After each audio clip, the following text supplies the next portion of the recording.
एउटै राउटरबाट चारवटा वाइफाई को नाम कसरी फाल्ने कसरी एक्टिभ गर्ने भन्ने बारे सोचेर बस्नु भएको त छैन।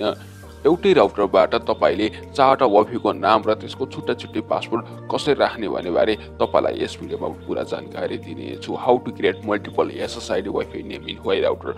आजको भिडियोमा म तपाईलाई Huawei राउटरबाट चाहिँ तपाईलाई मल्टिपल SSID नेम कसरी खोल्ने भन्ने बारे पूरा जानकारी दिनेछु।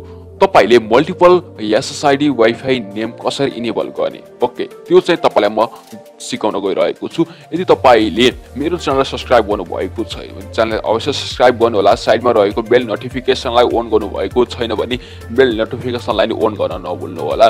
नयाँ नयाँ भिडियोको नोटिफिकेसन तपाईले छिटै नै पाउनुहुनेछ।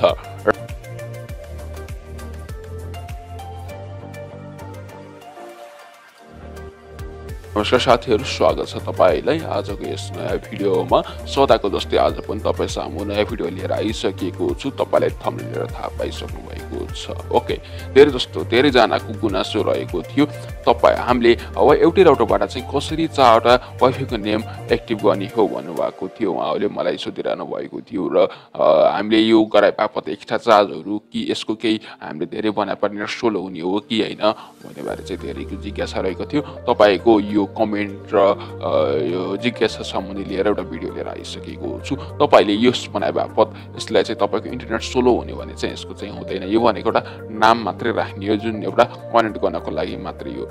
Okay, multiple SSID wifi name फाल्नको लागि तपाईसँग फर्स्ट चाहिँ तपाईको एउटा वाइफाई चाहिँ तपाईको मोबाइलमा कनेक्ट हुनुपर्ने हुन्छ। म तपाईलाई आज Huawei राउटरको गरेर देखाउने नै छु। तपाईले पनि आफ्नो Huawei राउटरको मल्टिपल वाइफाई नेम राख्नु भएको छ भने यस भिडियो हेर्न सक्नुहुनेछ।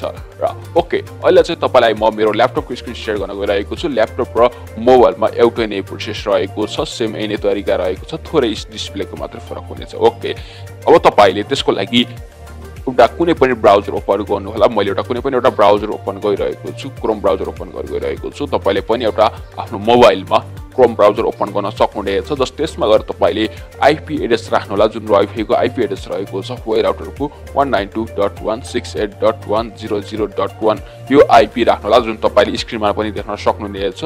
जस्ट यति गरेपछि इन्टर गर्न सक्नुहुनेछ।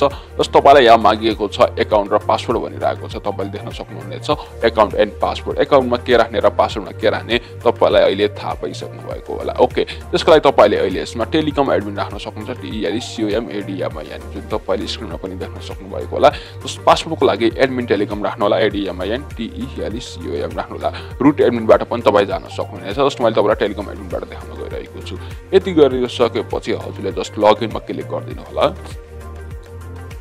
ओके, हामीसँग यस्तो खालको इन्टरफेस ओपन हुन्छ, तपाईले देख्नु भएको छ। यो जुन स्ट्याटसमा तपाईको डिभाइस इन्फर्मेसन देखाइरहेको छ यसमा। जस्ट यति गरिसकेपछि तपाईले मल्टिपल वाइफाई SSID नेम खोल्नको लागि यहाँ देख्नु भएको छ WLAN भन्ने अप्सन देख्नु भएको छ यहाँ, जुन जस्ट यसमा क्लिक गर्दिनु होला हजुरले। यसमा क्लिक गरिसकेपछि हजुरसँग यस्तो खालको इन्टरफेस ओपन हुन्छ, जुन मसँग अहिले SSID इन्डेक्स भनेको चाहिँ हाम्रो बाहिर यो देखाइरहेको छ। मैले चाहिँ एउटा मात्रै SSID यो जुन वाइफाई इनेबल गरेको छु अहिले। इनेबल SSID एउटा मात्रै रहेको छ। जस्तो अब हामीले मल्टिपल खोल्नको लागि के गर्ने त, त्यसको लागि जस्तो तपाईले यहाँ देख्नु भएको छ न्यू र डिलिटको अप्सन देख्नु भएको छ। जस्ट यसमा क्लिक गर्दिनु होला, न्यूमा क्लिक गर्दिनु होला।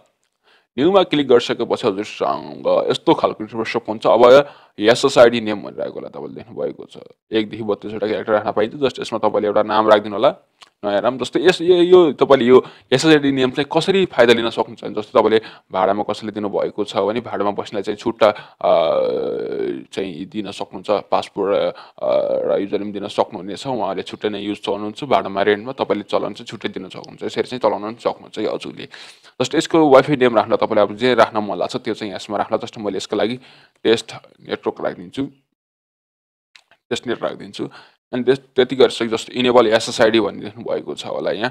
जस्तो यसमा क्लिक गर्दिनु होला हजुरले। मोबाइलमा पनि सेम यस्तै इन्टरफेस देख्न सक्नुहुन्छ हजुरले। यति जस्ट तपाईले एप्लाईमा क्लिक गर्दिनु होला। यति गरिसकेपछि तपाईको अब अहिले चाहिँ अघिल्लो खोलेको एउटा थियो, अब मेरो दुईटा नेट भइसक्यो, इन्डेक्स 1 र 2 भइसक्यो। ल हेर्नुस्, अब तपाईले यसमा चाहिँ अब यहाँ अहिले चाहिँ यहाँ क्लिक खुशी इन्टरटेनमेन्टमा भइरहेको छ भने अब तपाईँले यहाँ तलपट्टि क्लिक गर्नुभयो भने टेस्ट नेटवर्कमा क्लिक गर्नुभएको छ। अब तपाईँले यसमा पासवर्ड राख्ने चाहिँ कसरी भन्नुभयो होला। यसमा पासवर्ड राख्नको लागि तपाईँले देख्नुभएको छ यहाँ मोड देख्नुभएको छ, यसमा ओपन छ। तपाईँले यसमा क्लिक गरेर WPA2 प्रेस की भन्नेमा क्लिक गर्नु होला अनि यहाँ प्रेस की भनेर राखेको देख्नुभयो होला। यहाँ चाहिँ WPA प्रेस की भनेर देख्नुभएको होला। यो चाहिँ यो तपाईँको वाइफाईको पासवर्ड राख्ने ठाउँ हो। जस्तो यसमा तपाईँले पासवर्ड राखिदिनु होला। मैले पासवर्ड राख्न गइसकेको छु र पासवर्ड राखिसकेको छु मैले। जस्ट यसमा अनि जस्ट यति गरेर मैले एप्लाईमा क्लिक गरिदिन्छु। ल हेर्नुहोस् यो चाहिँ एप्लाई भइसक्यो। ल हेर्नुहोस् है त है दुईटा चाहिँ भइसक्यो। इनेबल ब्रोडकास्ट SSID दुईटा भइसकेको छ। ल हेर्नुहोस् नम्बर इनेबल भइसकेको छ, यहाँ देख्न सक्नुहुन्छ।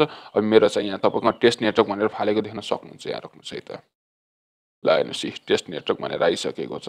जस्तै मैले अझै चारवटा नै खोलेर देखाउने छु हजुरलाई। जस्तो तपाईँले यसमा न्यूमा क्लिक गर्नु होला अनि अर्को टेस्ट नेट 2 भनेर राख्छु। ल टेस्ट नेट 2 भनेर राख्छु। जस्तो यति गरेर इनेबल SSID सेम एउटै नै प्रोसेस रहेको छ, तपाईँले देख्न सक्नुहुनेछ। एप्लाई गर्नु होला। अब तपाईँले लेख्नुभएको छ इनेबल, सबै इनेबल भइसकेको छ। अब यहाँ मैले टेस्ट नेट 2 मा फेरि पासवर्ड राख्न गइरहेको छु। यति राखेपछि मोड ओपन छ, अथेन्टिकेसन मोड। जस्ट यसमा प्रेस क्यूमा क्लिक गर्नु होला, पासवर्ड राख्नु होला। ल हेर्नुहोस् यति गरेर एप्लाई गरिदिनु होला। 8वटा क्यारेक्टर्स रहेछ, सरी।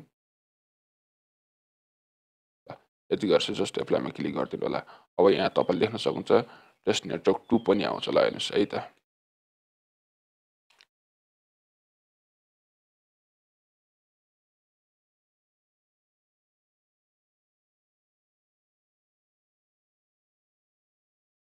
ल हेर्नुहोस् टेस्ट नेट 2 भनेर नि आइसक्यो। अब मैले अझ एउटा अन्तिम 4वटासम्म खोल्न पाइन्छ। तपाईँलाई अझ एउटा खोल्न देखाउन सक्छु। यसमा गएर टेस्ट नेट सरी सब्सक्राइब SCBS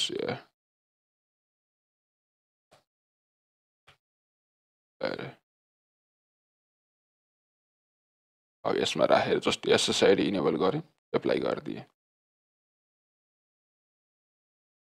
इनेबल भइसक्यो अनुसार यहाँ अब 4वटा सब्सक्राइब खुसी इन्टरटेनमेन्ट भयो। अब यसमा क्लिक गर्छु मैले अनि अनकन्फिग्रेसन भनिरहेको छैन यसमा चाहिँ।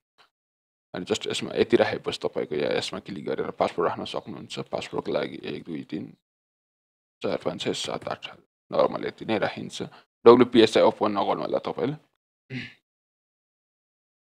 यति गरेर यहाँ कन्फिग्रेसनमा लेख्छ हेर्नुहोस्। अनकन्फिग्रेसनलाई चाहिँ कन्फिग्रेसन सबै कन्फिग्रेसन भएको छ, सबैबाट इन्टरनेट चाहिँ चलाउन सकिन्छ है त।